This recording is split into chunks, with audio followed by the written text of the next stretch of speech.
Hey guys, welcome back. This time I thought I might do a runaround video. Just go over all the things I've done to the Pajero, what worked, what didn't work, what I want to change, well, that sort of stuff. So yeah, let's go. First up, probably the most obvious, is the patrol rims. These are GU patrol rims, factory wheels, just painted black. And I currently have a set of very secondhand BF Goodrich all-terrains on there. They are 315/70/17. So they're a 34.5-inch tire. A lot of people call them a 35, basically a 35. They have been pretty good for fuel economy. It's still not terrible on the highway. I'm still around that 10 liters per 100, which is pretty excellent. Around town, more like 12, 13, but it's a small price to pay for a whole lot of clearance. One of the greatest things big tires do is get you up off the ground a long way. So, excellent clearance. Yet to take it off-road, maybe tomorrow. A lot of people ask me what I had to do to make the 35s fit, 315s fit. Obviously, this custom front bar I made was a big help. Just sort of radiused it here because the first drive on these, this used to come straight down and across. And the very first drive on these, passenger side grabbed the edge of it as I was coming around a corner and ripped it. Broke some of the welds. This is all alloy, by the way, 3mm for the wings, and 5mm here for the front plate, nice and strong. It is just 6 bolts that currently hold it on, but it does need some supports because this is just got a little bit of movement that I don't love that. But yeah, the other thing I did for making these fit was cutting this away. So this, if you've got a Pajero, you know it comes over here. So I've taken about 1 inch, maybe a little more off this back edge. So it's usually here, taking it back to there. So it is just the guard that I've had to cut and a little bit of the underside of the factory side skirt. Side trim, whatever you want to call it. The rear sits pretty central. It's a little bit forward. Some longer rear trailing arms would help move the wheel back a little bit, but at the moment, doesn't rub, doesn't touch, doesn't do any of that sort of silly stuff. It has not connected up top here yet. Have not been off-road yet. So yeah, rear fits super easy. Front was also pretty easy. If you've got an angle grinder, you're handy with one of those. Just a little cut, that's all it needed. Tidied it up, threw some black paint on it. Okay, so if you saw my last video, you would have seen I fit these new upper control arms.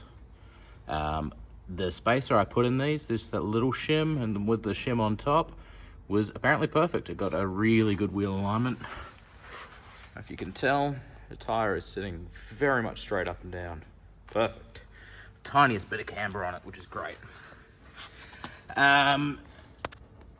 So yeah, so front lift is Dobinson's IMS, King Springs. I went for the comfort option. Comfortable suspension, cannot rate it highly enough. And just that 1 inch strut top spacer up in here. Sorry for the bad camera work. So yeah, so sitting at about 2 inch, maybe 3 inches higher than factory at the moment. And also, while the suspension was out last week, I didn't cover it, but I gave all of the wheel arch a coat of zinc black. That'll just sort of help it last a little bit longer, give it a little bit of protection from mud and sand and everything. And yeah, it looks neat. It's nice and shiny. And yeah, shiny, clean, presentable cars don't get looked at by police as often. Pro tip. Now, one of the very first mods that we did to this was a set of custom off-road bash plates. So you got front bash plate and the second bash plate. I don't have the third bash plate for the transmission yet, but it's very high on the list. Now, I went with the 3mm stainless ones. Stainless is a bit stronger than alloy. It's got a lot less give, so when you hit stuff, hopefully it moves out of the way and it doesn't bend. They do make a thicker one, and I would probably like to upgrade to that at some stage, because plan is to do Cape York next year if time and budget allows for it. So yeah, can't have too much underbody protection. Very helpful. Okay, so for the rear suspension lift, I have left the factory springs in for now and put in a 30mm spring spacer. The zip ties were a great idea from my boss. The zip ties hold the spring spacer in place while you are installing all of it. Now, the one thing I didn't do was the lower spring perch mount. This does wear out, which causes some knocking from your suspension. So if you've got some knocking from the rear, could be that, but it is most likely the hub here. It wears on the splines, the back and forward, you get some clunking, that needs replacing. Mine does. That's another video. But yeah, so same, both sides, obviously. So it's given it 30mm lift in the rear, but the rear suspension is sagged, so it's not a whole lot higher than factory right now in the back. So it's one of the next upgrades I want to do is a set of King Spring 30mm lift comfort springs. That will give me maybe another inch of height in the back, but then I'm going to have alignment issues. And if you've got a Pajero, you know these things seize up. It's hard to get an alignment. You got to replace those. So maybe you can follow along while I struggle with that in another video too. The last mod for underneath the car is the exhaust. Now, I have the pleasure of working in a custom exhaust shop, if you hadn't noticed all the exhaust stuff. So I custom made a 3-inch exhaust for this car. It obviously goes up over the subframe. It is a bit of a pain. You can buy an exhaust. There's PPD, Outback exhaust, a bunch of others, but I have the know-how and the knowledge, so I made my own because that's what I do. I just have a small round body muffler in here and no cap. And it has a 3.5-inch tip because it just fills that cutout a lot better. I would like to make a twin out eventually, but that's when I do a full 3.5-inch exhaust, which would be a later date. Then I can have one out this side as well. So that is the idea for that. I'll actually, let's start it up, see what we got.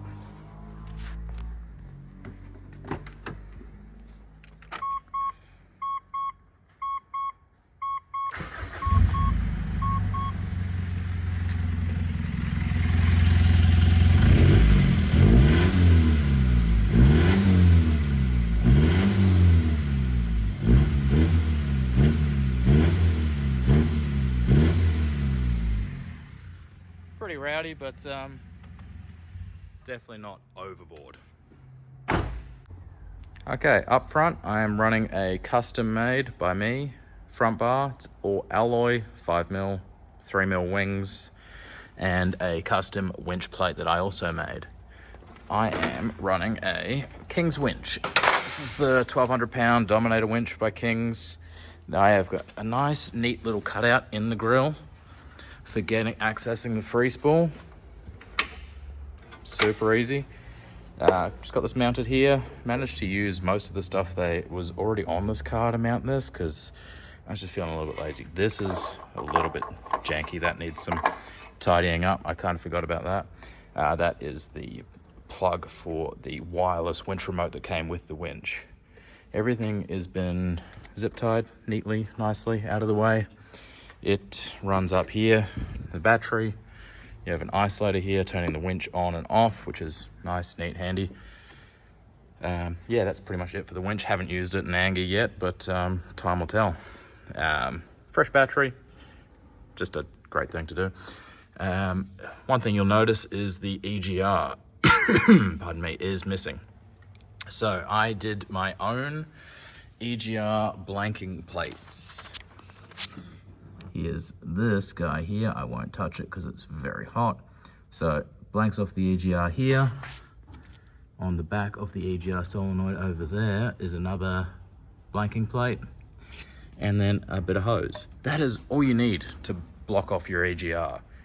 Very simple. You can do it yourself. Trust me, doesn't take much.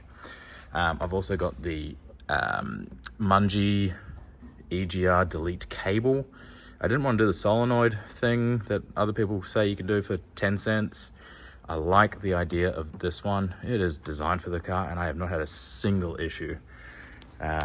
So yeah, that's just my experience. Take it or leave it. As mentioned, 3-inch exhaust off the back of the turbo there. Reused the flange and made my own dump pipe, made everything. And that's about it performance-wise, apart from a few months ago I did the manifold clean, valve adjustment, fuel filter, regularly serviced. It's a great car. The next custom item is my 4-inch Snorkel. This was actually part of an eBay kit. So I used the eBay kit from about here, through the guard, and into the airbox. I didn't fancy making this. I don't even know how you would make that. You'd probably need a custom airbox or a smaller airbox, something like that. I didn't have the time for that. I just wanted it to be as easy as possible, so I reused this bit. I actually installed the eBay Snorkel first. That's why my cutout is just a little bit big here, but I've tried to neaten it up with some pinch weld. I think it looks pretty good. Makes cool intake noises. As for the top bit, I've just put a little KM tag. That's Kaluan mufflers, or KM exhaust now. That's where I work. Check them out on YouTube. My boss is very good at making videos. That's why I've started making videos. So, moving on to the interior. Steering wheel wrap. I actually got my partner to do this because I did about this much and that was about all my patience could afford. So she finished off the rest and did a fantastic job. She also made this little chicken butt mirror hanging thing. Yeah, she's talented like that. Seat cover, because I am filthy at the end of the day. Apart from that, all we got in here, quad lock case, quad lock holder, phone thing, and the cheapest head unit eBay could give me. That was about $250, I think. It's not fantastic, but it does all the things you want it to do most of the time. Okay, so this is the basically full-time rear camping setup. Full-time because it's in here full-time. We have the eBay solar shields. So these two back ones stay in here permanently. The other ones, this window, front window, these two obviously, just stay in these rear pockets till we get to camp. Bang them on, close the doors, job done. Very easy, very quick setup. High density foam mattress. This is the 250 mil thick one. It's very, very comfortable, especially with the mattress topper on there now. Absolutely love sleeping in here. And under here we have the kick-ass dual battery setup. This has been phenomenal. I've tried cheaper setups. I know the wiring's a little bit messy at the moment, but I tied it all up once it's working perfectly. It still has its teething issues, but yeah. So it's the 25 amp DC charger. It works really well. 120 amp hour lithium. We've got a solar panel as well, plugs into this bad boy. And I can just unplug stuff and plug it back in really easily. I've got the switches mounted up there. It's freaking out all of a sudden. Yes, that's been working really well. There's some storage under here for beer, clothes, water, etc. Very, very handy. So this is the rear part of the camping setup. This was obviously made by me, once again, because I like making things. Drop down table. This is just all stuff you can get from Bunnings. Added all this edging just to strengthen it up.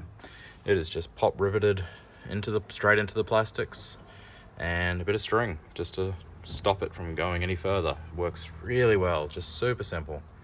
Done a similar thing with some bungee cord along here. Paper towel.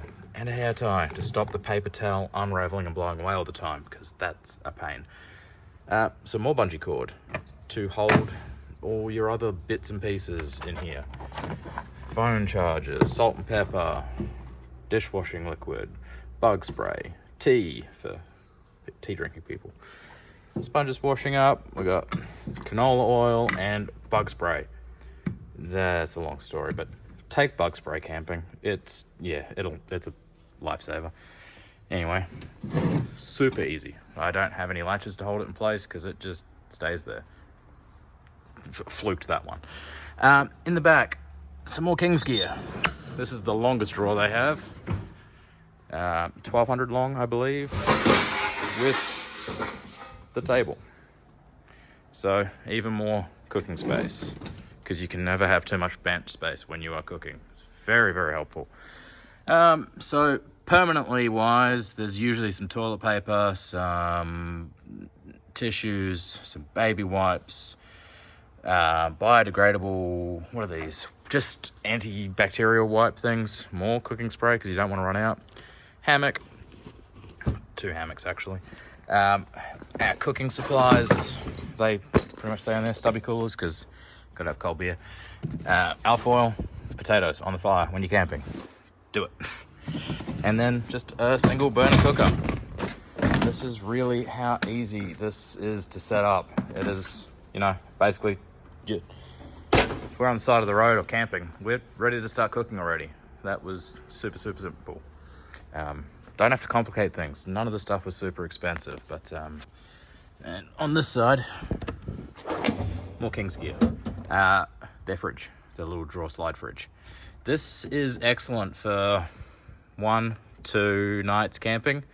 Any more than that, you're starting to run out of space. So we actually have a second fridge that we take with us for longer trips now, just because, well, we like beer and you don't want to run out of cold stuff. So yeah, we got another fridge because that was getting old.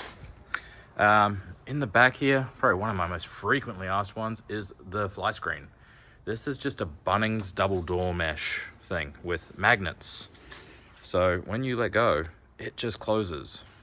It's so handy.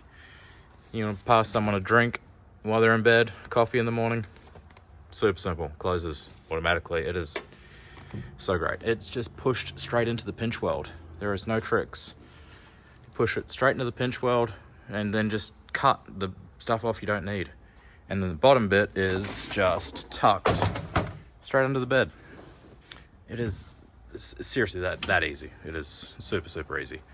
Up here, we've got the kick-ass controller for all the plugs and stuff, charging phones, running the camp lights, and this is pretty much always just fully charged, 13.7 volts or more all the time.